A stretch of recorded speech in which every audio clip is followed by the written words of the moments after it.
Assalamualaikum warahmatullahi wabarakatuh. Alhamdulillahirabbil alamin wassalatu wassalamu ala asyrofil anbiya'i wal mursalin nabiyina Muhammadin sallallahu alaihi wasallam wa ala alihi wa sahbihi ajma'in. Rabbi shrah li sadri wa yassir li amri wahlul 'uqdatam min lisani yafqahu qawli. Subhanaka la ilma lana illa ma 'allamtana innaka antal 'alimul hakim. Rabbi a'udzu bika min hamazati syayatin wa a'udzu bika rabbi an yahdurun. Astaghfirullahaladzim, astaghfirullahaladzim, astaghfirullahaladzim wa atubu ilaih. Amma ba'd.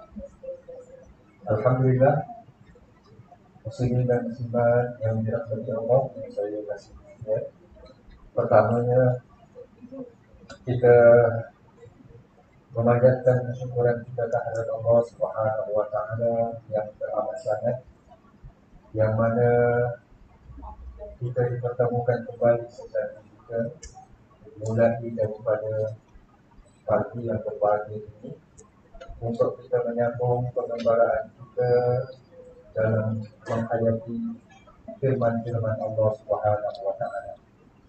Berdasarkan kepada catatan yang dibuat oleh tuan Najib kita, kelas kita yang terakhir adalah pada 2 Mac 2020, bermakna almost katakan setahun kelas ini tak dapat diadakan secara fizikal. Namun di lubuk hati kami, pihak Masjid Kampung Sidrat ingin merakamkan ucapan terima kasih di atas sokongan yang tidak berbelah bagi semasa fasa CD dan seterusnya, di mana kelas-kelas online yang diadakan alhamdulillah terus disokong oleh para jamaah sekalian. Alhamdulillah. InsyaAllah dijangkakan bermula pagi ini kita akan meneruskan surah yang baru, sebab surah yang terakhir yang kita hayatinya secara maya, secara zoom, yaitu surah Al-Fil, dan mengikut urutan surah yang berikutnya adalah surah Quraisy yang insyaAllah akan sama-sama kita hayatinya pada pagi ini. Kita dah mulakan belum dengan kita? Belum kan? InsyaAllah kita mulakan dahulu dengan kita Al-Fatihah.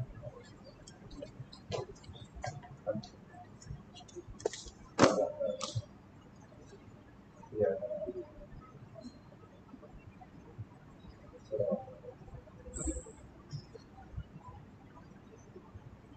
Izinkan saya untuk menyentuh satu perkara kalau Ustaz Abdullah sesuatu buat Ustaz. Ada 2 perkara. Satu tentang registration, iaitu booking sistem yang kita kena lakukan, sebab jumlah yang terhad adalah hanya 50 orang untuk satu zon. Bukan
namun kita akan pertimbangkan insya-Allah.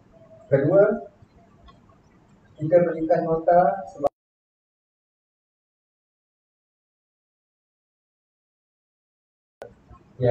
didiamkan secara fizikal.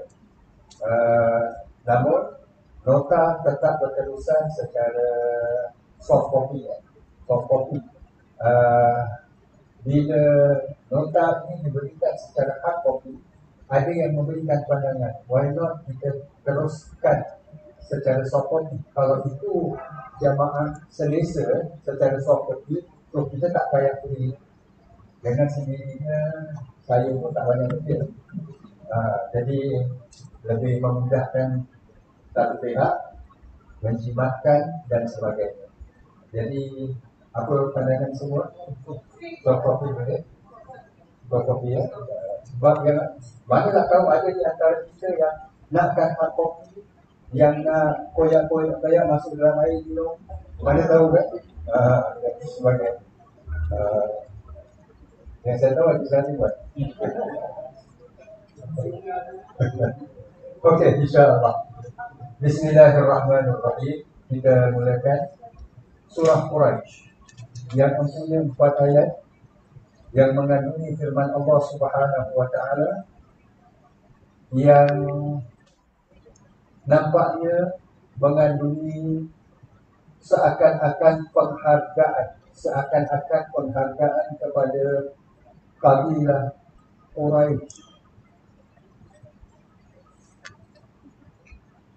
Dan ia di samping surah yang telah pun kita khatam, ulat kuningnya saja belum sampai, iaitu surah Al-Fil, dianggap sebagai semacam kembar twin surah Quraisy dengan surah Al-Fil, sebab kedua-dua surah ini mengandungi seakan-akan penghargaan Allah, penghargaan Al-Quran kepada pengurus dan pentadbir Makkah.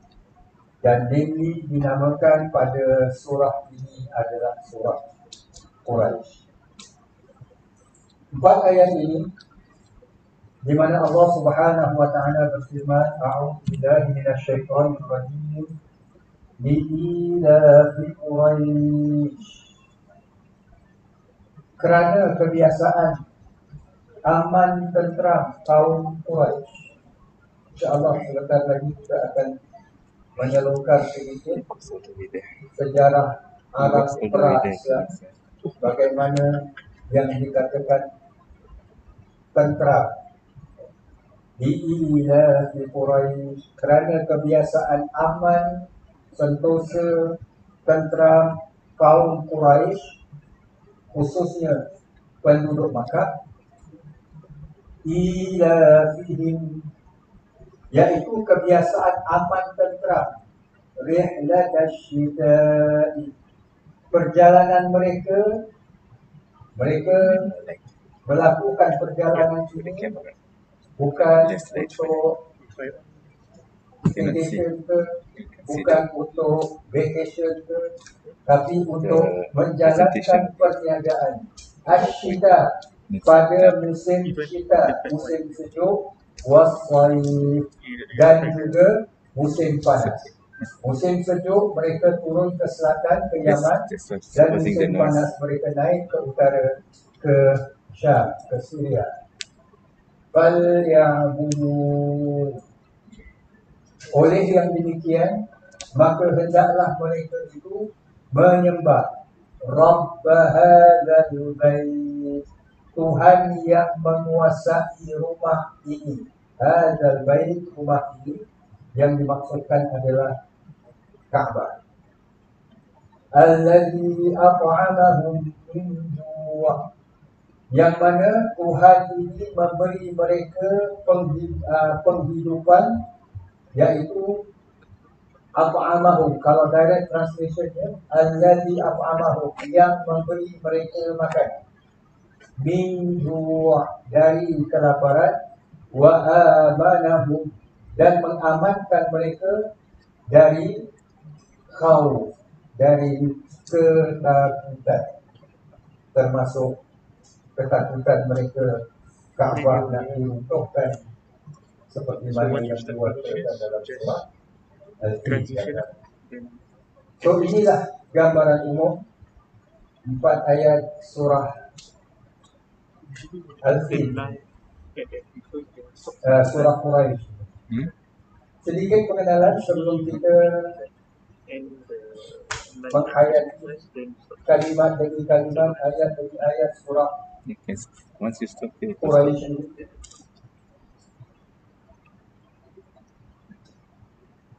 Kita sebutkan sedikit menukil sejarah Arab pra-Islam.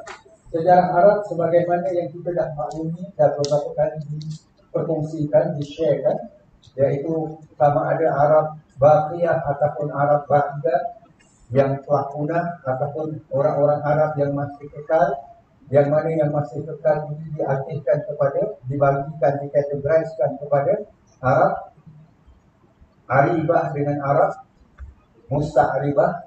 Arab Aribah ini maknanya lebih kurang Arab pure yang tak mengawinkan anak-anak mereka dengan lain bangsa. Sedangkan Arab Musta'ribah yang daripada Arab Musta'ribah ini adalah orang-orang Arab Adnan, Adnaniyah.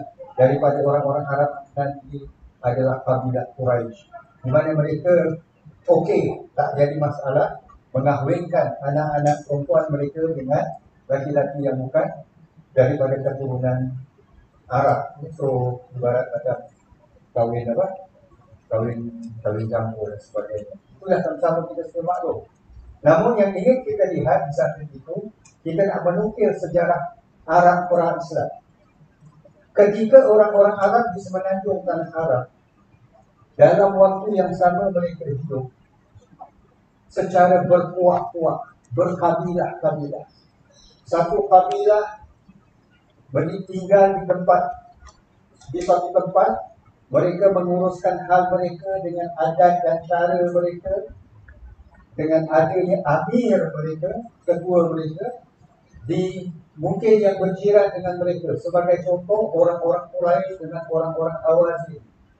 Orang-orang Quraisy bertempat tinggal di Makkah, orang-orang Hawazin bertempat tinggal di Taif. Jarak antara Makkah dengan Taif tak jauh, sekitar 100 ataupun 110 km. Tapi Kaabah Makkah ada pentadbiran sendiri, yang mana ada perkara-perkara yang boleh dan tak boleh bagi orang Makkah, tak sama dengan boleh dengan tak boleh bagi orang-orang Hawazin. Ini contoh. Dua kabilah yang hidup berjiran, ini pernah kita sebutkan ke masa surah Al-Fil. Kabilah Absin dan Zubyan, yang banyak diperkatakan termasuk dalam syair-syair Arab dan sebagainya, di mana mereka hidup berjiran, sering berperang. Jadi senang cakap, di Parsi ketika itu ada kerajaan, ada dia punya kata orang tu empire sendiri. Di utara di Syam, orang-orang Rom, hatta di lain-lain tempat, even di mana di Habasyah pun ada rajanya. Maknanya mereka hidup bersatu dalam sebuah negara, tapi semenanjung tanah Arab tidak. Orang-orang Arab ini hidup sendiri-sendiri, nafsi. Dan mereka ini kadang-kadang bila berlakunya sesuatu, mereka boleh bertelaga. Bayangkan, hanya kerana merebutkan seekor unta betina. Orang-orang Aus dan Khazraj yang bertempat tinggal di Madinah berperang selama 40 tahun. Just hanya setakat berebutkan seekor unta betina.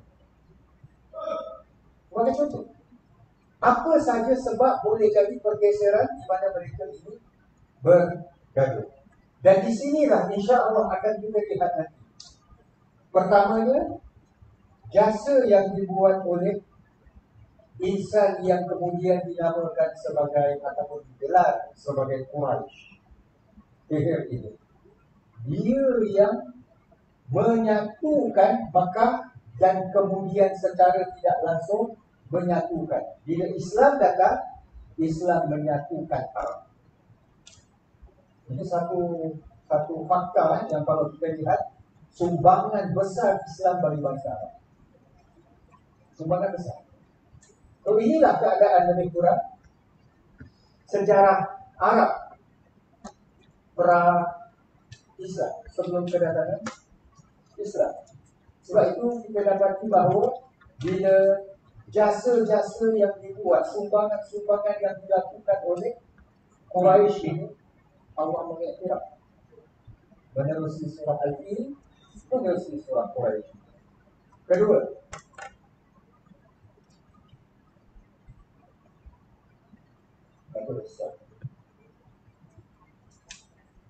okey. Dari sudut catatan, surah ini adalah surah yang ke-106 mengikut urutan. Maksud mengikut urutan kita dah maklumkan. Dari Al-Fatihah, kemudian Al-Baqarah, kemudian Ali Imran dan seterusnya. Yaitu kemudian daripada segi sejarah diturunkan, dia adalah surah yang ke-79, bukan surah yang pertama pun. Dan dia terkategori dalam kategori atau kategori surah-surah Makkiyah. Dan diturunkan selepas surah Al-Fil. Itu yang kita katakan ibarat Al-Fil dengan Quraisy ini ibarat kembar. Nama surah ini merujuk kepada kabilah Quraisy yang pada awalnya adalah nama seorang, ataupun gelaran baginya. Bangsa Arab yang menguasai Makkah. Ini semua ada dalam Makkah. Dalam sebuah hadis riwayat Imam Muslim dan Imam At-Tirmidzi, di mana Wasilah bin Ashraf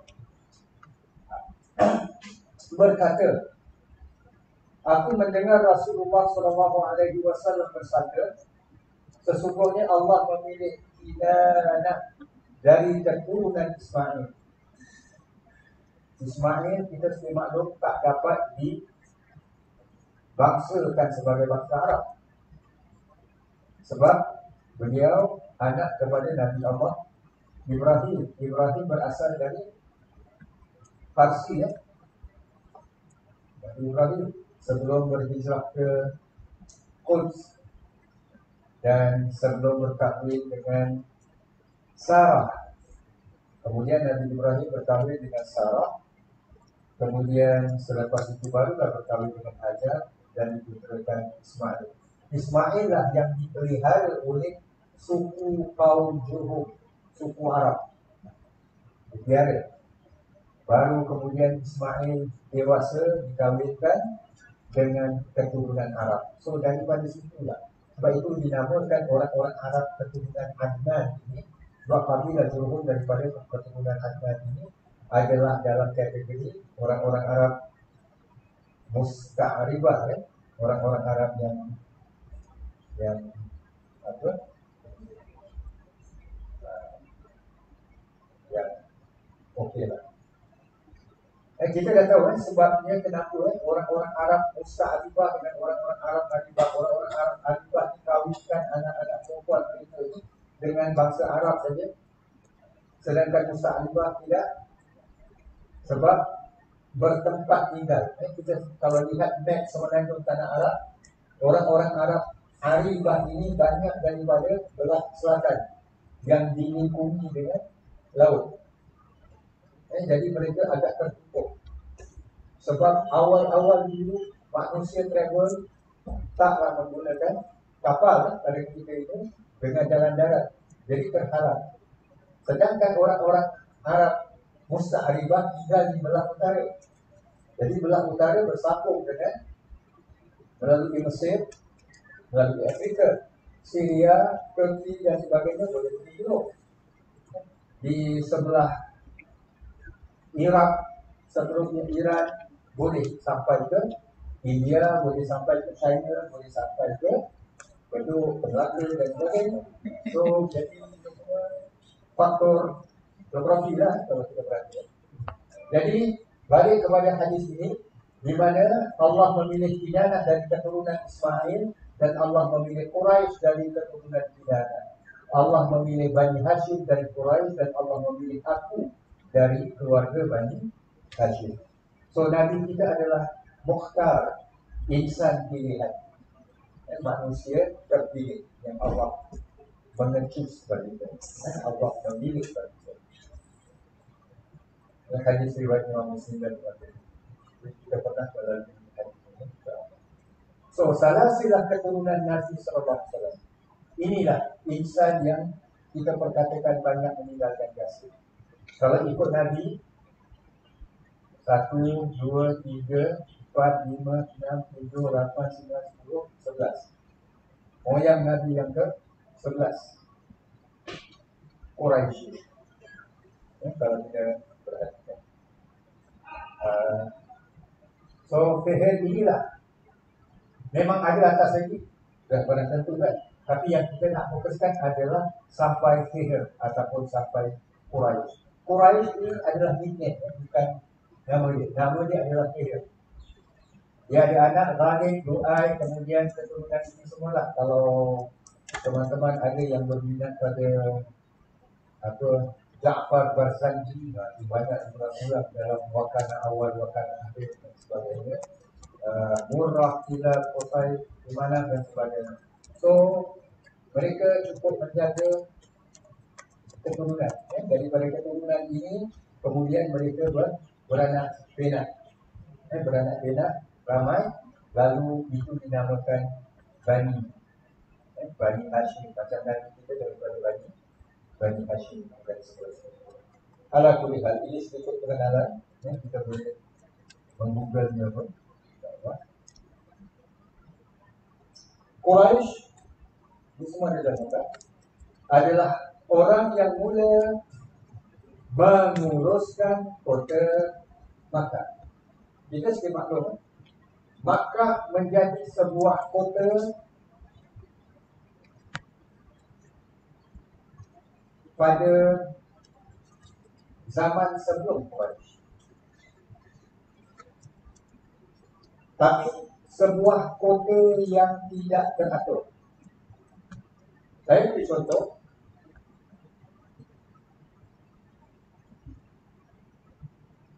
Macam tadi kita sebut, bila Murrah ini, Abdul Manaf ini ada anak nama Hashim dan sebagainya. Abdul Manaf ini, Abdi Manaf ataupun Abdul Manaf ada anak yang lain. So anak yang lain pun ada cucu. Si cucu ada anak. So cicit kepada Abdul Manaf. So yang cucu tadi, yang cicit tadi ada anak, bawa cicit dia. Oneng kepada Abdul Manaf. Oneng ada anak. Apa lagi? Onde, okey. Dan sebagainya. So mereka menjadi satu bani. Yang Hashim ada anak Abdul Muttalib. Abdul Muttalib ada ramai anak. Antaranya bapa Nabi Abdullah, Al-Abbas dan sebagainya. Jadi masing-masing ada anak keturunan. Mereka ini menjadi bani. Jadi Bani Hashim dan sebagainya. Sekarang kalau kita orang Melayu tak buat ini, umpamanya, kalau saya nak jaga keturunan saya namakan Bani Jazair. Umpamanya, adik saya dia ada anak-anak, kemudian ada cucu-cucu, oneng-oneng, onde-onde dan sebagainya. So dia Bani Hamzah, umpamanya, contoh, dan sebagainya. Jadi kalau kita lihat bani-bani, akhirnya kadang-kadang dalam hal bani ini pun ada yang akrab, ada yang tak akrab. Sebagai contoh, salah satu di antara ujian yang Nabi SAW pernah lalui kerana dakwah berbeza, orang-orang Bani Hashim dipulaukan. So maknanya bani-bani yang lain daripada keturunan yang sama sanggup menganiaya yang lain. Di sinilah kalau kita lihat di mana hakikat yang berlaku bagi masyarakat Makkah.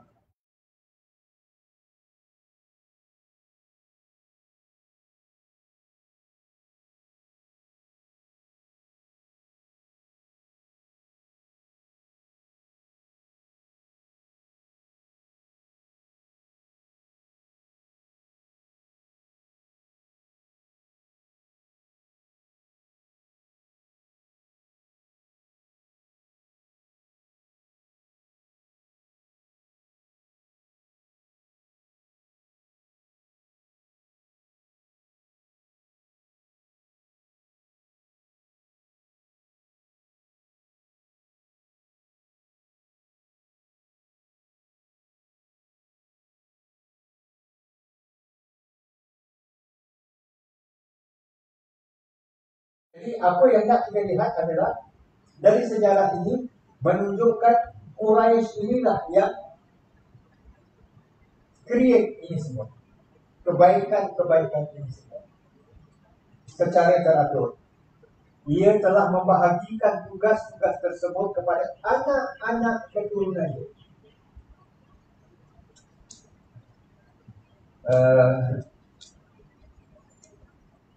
Itu tak boleh macam sebelum sini. Sebelum sini masa kita agak panjang. Kadang-kadang time tengah-tengah pun bisa meluncur.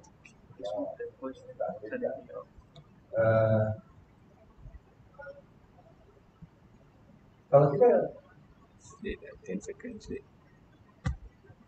perhatikan sejarah ini, kalau kita nak lihat anak-anak keturunan untuk yang mereka bagi sejarah Arab Saudi, bagaimana Arab Saudi boleh Arab Saudi, kenapa dinamakan Saudi, iaitu daripada keluarga Saud. Why? Salah satunya adalah dia adalah antara amir, dia naik, dia disokong oleh British dan sebagainya, dia habiskan yang lain, dia perangi yang lain, dan disokong oleh pihak-pihak tertentu. Itu yang kalau masih ingat nanti adanya percubaan rampasan kuasa di Masjidil Haram dan sebagainya. So antara yang tidak puas. So bila dia naik macam tadi Bani Hashim, kalau naik yang dipastikan anak keturunan dia, Quraisy buat begitu untuk mentakbir, maka dia tahu adik-beradik dia yang lain. Sebab itu dalam sejarah Arab, adik bunuh abang tumbangkan adik Islam. Perkara biasa. Sebab yang gagah yang akan berkuasa. Itu akhirnya. Jadi dengan yang demikian, walaupun demikian kita katakan Quraisy ini dia naik, tapi dia menunjukkan kebaikan dia sebagai amir. Sebab itu yang dia beri kepercayaan adalah kepada keturunan. So sebab itu kalau kita susuri sejarah,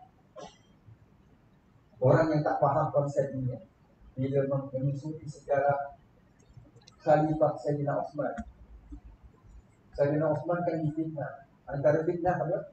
Yang akhirnya membawa kepada kewafatan dia, yang tidak mencontohnya adalah Sayyidina Osman melantik governor-governor daripada keturunan dia, kroni-kroni dia.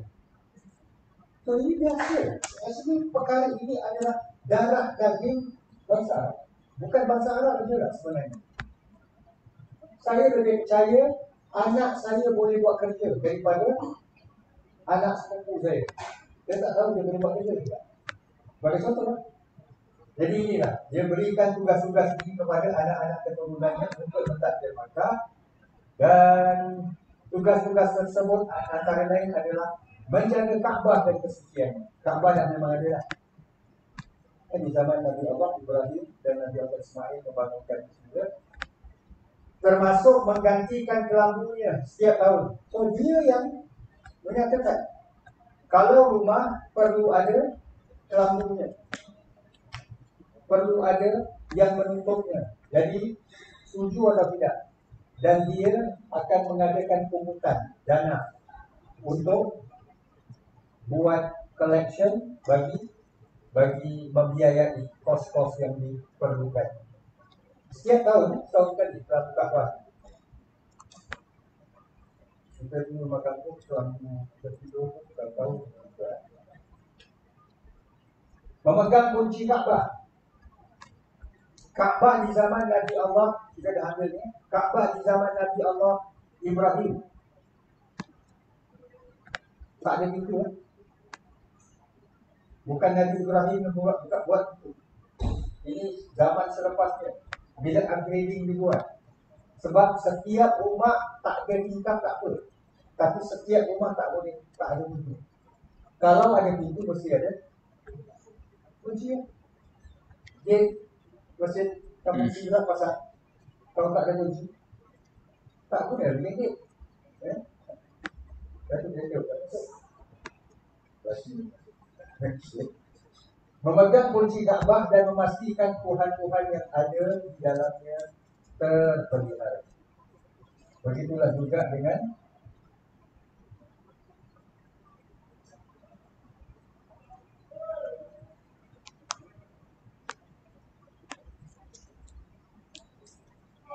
memberi makan, memberi minum, selimut dan tempat tinggal bagi para pengunjung Makkah. Orang yang datang ke Makkah ada dua sebab utama pada ketika itu. Satu sebab ibadah, dan ibadah ini dua macam. Satu ibadah menyembah berhala yang terdapat dalam Kaabah. Satu lagi beribadah menyembah Tuhan yang punya Kaabah, iaitu mengikut agama Nabi Allah Ibrahim. Satu lagi datang ke Makkah adalah kerana bisnes, berjual dan sebagainya. Lain tujuan untuk jalan-jalan cari makan ke apa ya, umpamanya mereka tak akan datang ke Makkah. Jadi, tapi kita ada barang, kita ada produk, tapi kita tak ada servis. So produk kita tak jalan. Any business macam tu kan. So Makkah ada Kaabah, tapi kalau servisnya very bad, orang tak datang. Maka itulah diadakan services untuk memberi makan, minum, selimut, tempat tinggal bagi para pengunjung Makkah. Dan ini dibuat oleh orang.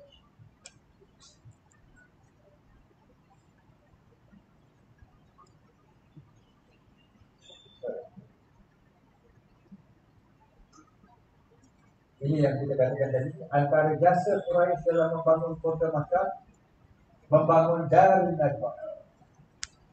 Darun Nadwah ini ibarat macam Parliament House. Setiap ketua bani-bani tadi ini ada ketua. Bila ada mesyuarat rasmi, mereka perlu adakan di satu tempat. Tempat ini dipanggil Darun Nadwah. Macam Parliament House lah.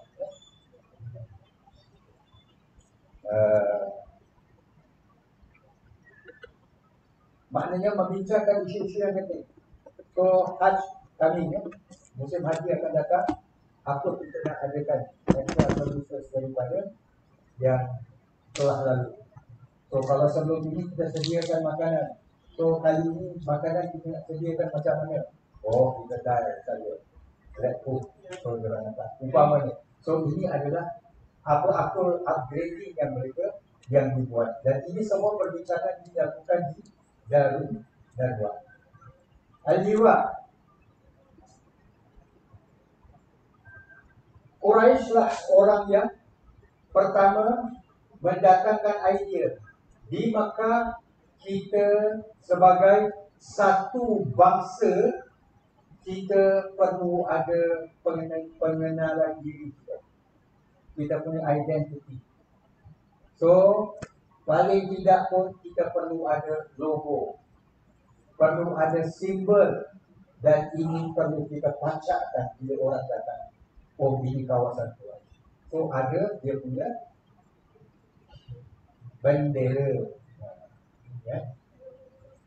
Ada apa? Mati hidup yang susah, mati. So, ini liwat tempat ini. Dan bendera ini, kalau dalam situasi peperangan, bendera ini amat perlu. Kita siapa tahu, bendera ini dalam situasi peperangan dulu lah, sekarang Allah. Dulu adalah dia merupakan petanda, landmark untuk strategi apa yang diatur. Dan ia sebagai simbol di mana kalau selagi ia tegak, askar, tentera masih dapat bertahan. Tapi kalau dah tak nampak, maknanya dah tidak. So, ada daripada keturunannya siapa yang kena design itu apa? Bendera. Merah putih ke, jalur-jalur ke, dan sebagainya. Itu semua. Kaya ada. Ini dalam hal-hal peperangan. Kepimpinan dalam hal-hal peperangan. Maknanya ada di antara keturunan Quraisy. Ibarat secara tidak langsung kita lihat jauhnya pikiran Quraisy ini, dia nak daripada anak keturunannya ada yang berkeahlian dalam hal-hal peperangan. So maknanya ada apa? Training yang dibuat. Dan ini ibarat kalau dalam sebuah negara dia semacam apa? Satu ministry ya. Jadi apa? Ministry of Defense. Ministry of Defense. So, mesti ada. Jadi maknanya latihan-latihan yang secukupnya diberikan. Macam tadi kita sentuh, kalau kita baca sejarah dua kabilah yang berperang, Absid Wardian dan sebagainya, mereka berperang. Orang-orang Absid asik kalah saja dalam banyak peperangan dengan menentang kabilah Wardian. Tapi akhirnya bila mana mereka terpikir untuk menghidupkan generasi baru yang berkeahlian dalam hal-hal peperangan, akhirnya mereka berjaya menempaskan kabilah Wardian. Okey, alat dulu. Ijabah ini memastikan ya, lampu Ka'bah itu juga dibuka dan sebagainya, termasuklah dalam ijabah ini adalah memastikan penduduk Makkah semuanya bertempat tinggal. Ibarat macam PCD dia lah. Kalau kita ni macam Ministry of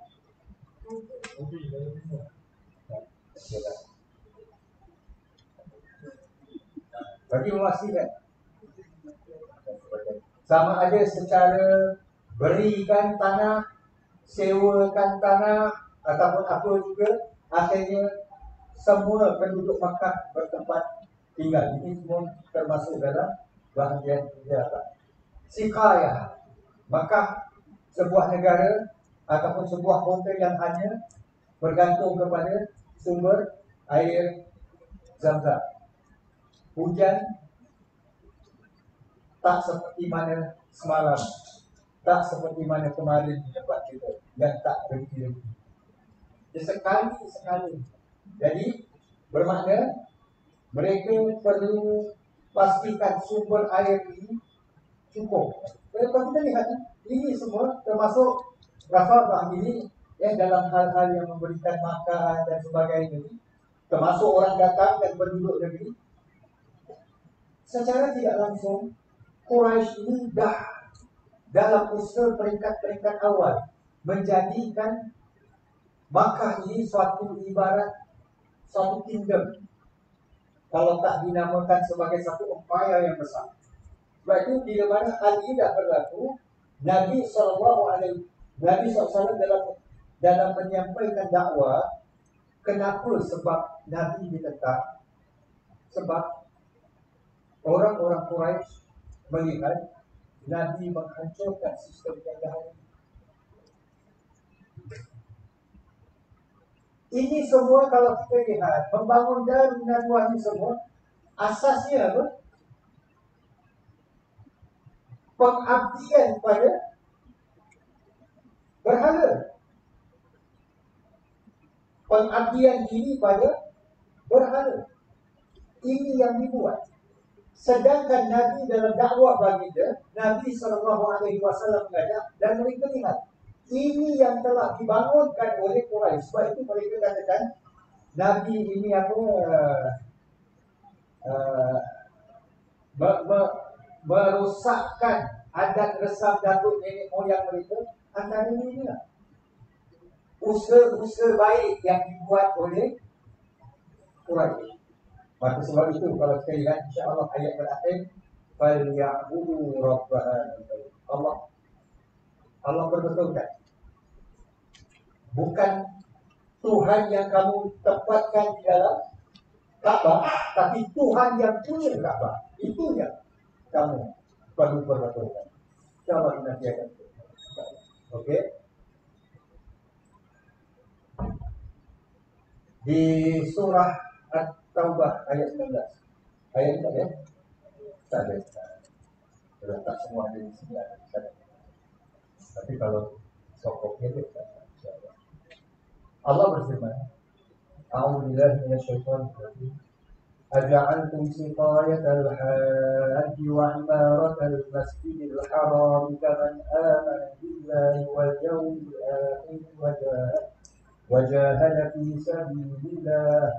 Adakah kamu sifatkan hanya perbuatan memberi minum kepada orang-orang yang mengerjakan haji, dan hanya perbuatan memakmurkan, mengimarahkan Masjidil Haram sama seperti orang yang beriman kepada Allah dan hari akhirat serta berjihad pada jalan Allah? La yastawuna indallah. Tidak sama sekali, ianya sama di sisi Allah. Wallahu la yahdil qauman dhalimin. Dan Allah tidak memberikan hidayah petunjuk kepada kaum yang zalim. Maknanya kebaikan yang dibuat oleh Quraisy ini diwarisi oleh anaknya, anak-anak keturunannya, dan mereka mendadak-dadak. Mereka bermegah dengan apa yang dah dibuat oleh datuk mereka. Dan datuk mereka ini adalah yang baik, yang malah yang terbaik. Jadi bila mana yang terbaik, ini kebaikan, mereka mewarisinya.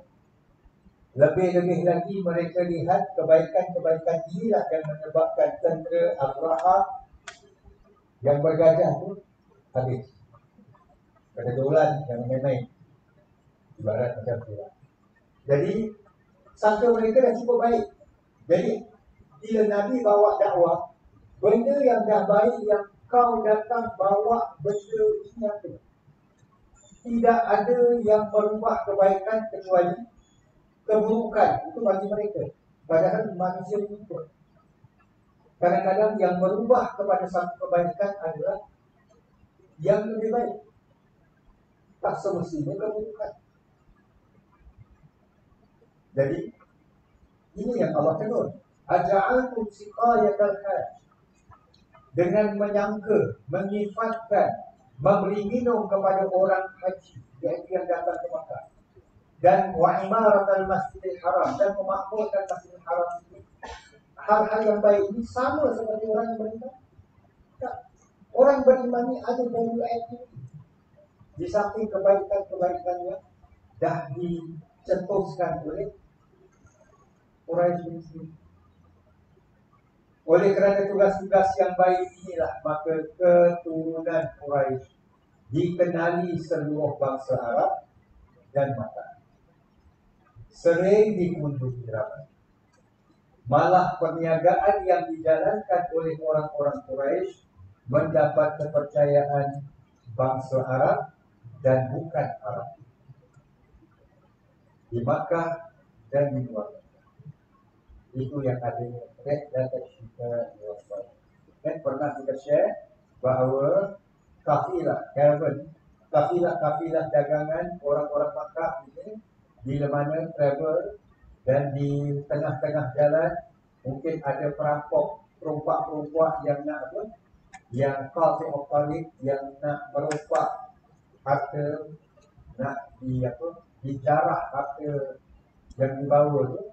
Bila mana mereka dapat tahu ini adalah kafilah orang-orang, maka mereka tak boleh. Mereka lepas ya. Sebab mereka takut kena dolar. Dan begitu sekali penghormatan yang mereka berikan kepada orang-orang.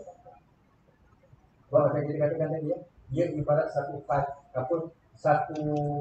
first step, langkah pertama Quraisy buat ini untuk akhirnya dilihat bangsa Arab juga mempunyai satu kerajaan sendiri, mungkin satu masa nanti satu empire sendiri. Dengan itu juga bangsa Arab menyetujui keturunan Quraisy dan menganggap mereka sebagai ketua bangsa Arab dan Makkah sebagai Ummul Qura, ibu ataupun induk bandar-bandar ya, bandar-bandar.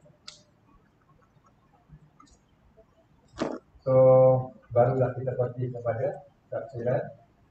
InsyaAllah akan kita lihat. Kita ada dua ayat ini dulu sebelum kita sambung dalam sesi yang akan datang insyaAllah. Ayat 1, Bi'ila fi Quraisy ila fihim rihlat asy-syita'i was-sayf. Ayat 2. Kerana kebiasaan aman tentram kaum Quraisy dan penduduk Makkah, yaitu kebiasaan aman tentram perjalanan mereka menjalankan perniagaan pada musim sibuk ke negeri Yaman dan pada musim panas ke negeri Syam.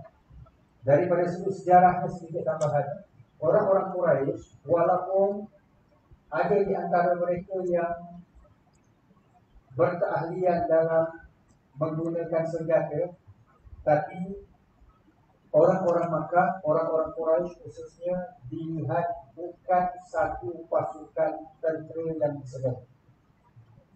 Tidak.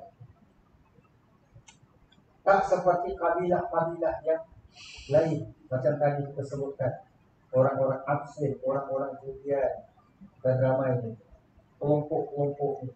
Hatta orang-orang Hawazin yang tinggal mana? Di Taif. Mereka berkeahlian dalam, tapi orang-orang Makkah tidak. Maka itu Quraisy mahukan dalam hal ini jangan ketinggalan. Namun kita lihat Quraisy dalam pada itu, walaupun kekuatan kita tidak pada ketenteraan, tapi kita masih dapat memenangi manusia.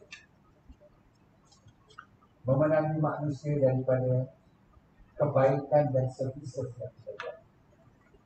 Itu jauhnya keunggulan Quraisy. Pengiktirafan Al-Quran terhadap kebaikan yang Quraisy telah lakukan dan Nabi SAW sendiri mencontohinya. Kisah Adi bin Hatim At-Ta'i. Siapa dia? Adi bin Hatim At-Ta'i. Adi bin Hatim At-Ta'i, anak kepada Hatim At-Ta'i, seorang dermawan yang cukup terkenal di zaman jahiliyah. Kalau kita susuri sejarah cerita Tiga Abdul, ya, Tiga Abdul kan ada. Bila Pak Sudin awal-awal lagi, dia katakan, dia perkenalkan Ismet Ulam Raja dan sebagainya. Isteri dia siapa? Fatimah Hakim Tai. Hakim Tai itu adalah Hakim At-Ta'i. Ini pernah baca. Hakim At-Ta'i, dia seorang dermawan dalam peperangan Khandaq, di mana Adi ini masih di pihak musuh. Di pihak musuh. Dia tinggal di Jiran, tak jauh daripada Madinah. Dia ikut berperang kerana memusuhi Islam. Adi sendiri merupakan seorang yang menganut agama Nasrani. Ya, okey. Dia ikut perang. Lalu dia antara orang yang ditawan. Bila ditawan, orang perkenalkan si fulan ini adalah Adi. Dia ketua kabilah, ketua kaum dia. Tapi dia tertawan. Lalu Nabi SAW melayani. Kerana apa? Nabi SAW mengatakan mengenangkan jasa ayah. Hakim At-Ta'i, seorang dermawan, sanggup berhabis kata orang itu, asalkan ada orang yang datang memohon bantuan tidak dikecewa. Jadi Nabi mencontoh memberi layanan yang baik kepada Ali, yang mana akhirnya pada tahun ke-9 Hijriah Ali masuk Islam. Rehlah perniagaan musim sejuk dan musim panas. Kita dah sama-sama sejemak tadi. Mereka pergi ke Yaman, pergi ke Syam untuk menjalankan perniagaan. Maka tak ada apa-apa. Mereka kalau menunggu orang datang, bisnes macam ni lah. Tunggu kalau customer tak datang. Tunggu customer, kalau customer tak datang, apa kita buat? Kita cari itu customer. Kita buat online. Kita ada kedai orang tak datang. CD siapa nak datang? Tak ada orang datang. Jadi kita perlu keluar. Maka konsep inilah yang dilakukan oleh orang-orang Quraisy dalam perniagaan mereka. Mereka tidak saja menunggu orang-orang Makkah dikunjungi, tapi mereka pergi ke Yaman, mereka pergi ke Syam, menjual barangan mereka dan menjual barangan orang. So dengan demikian, orang Yaman tak payah jauh-jauh naik sampai ke Syam hanya untuk mendapatkan umpamanya periuk yang dihasilkan oleh made in Syam, umpamanya dibuat di Syam, tak payah, boleh dapat di Makkah. Bahkan boleh dapat di negeri mereka sendiri bila orang Makkah bawa.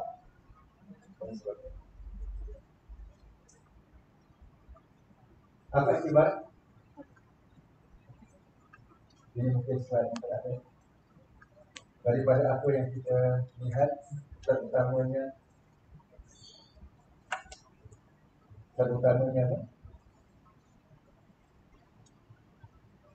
jasa yang dibuat oleh Quraisy.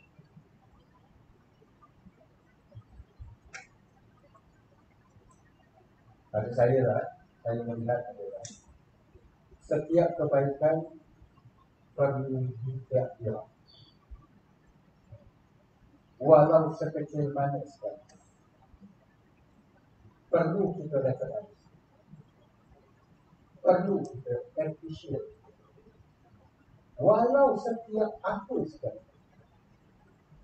Sampai Nabi sendiri mengatakan, man lam yashkurin nas la yashkurillah, atau kata-kata, siapa yang tidak berterima kasih kepada manusia, dia tidak bersyukur berterima kasih kepada Allah. Ya? Memang semua ini datang daripada Allah, tapi kita usah lupa, umpamanya pertolongan yang Allah berikan adalah menerusi manusia. Jadi syukur pada Allah dan tetap berterima kasih kepada orang yang berbuat kebaikan. So Al-Quran ajarkan, inilah kebaikan-kebaikan yang dah dibuat oleh Quraisy. Walaupun Quraisy penyembah berhala, dia bukan Quraisy ini, Pak Datuk Nabi yang ke-11 ni bukan yang beriman dengan din Hajj, dengan agama Nabi Allah Ibrahim, tidak.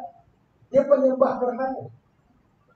Soal sembahan, soal akidah itu satu hal. Soal kebaikan terhadap manusia tetap.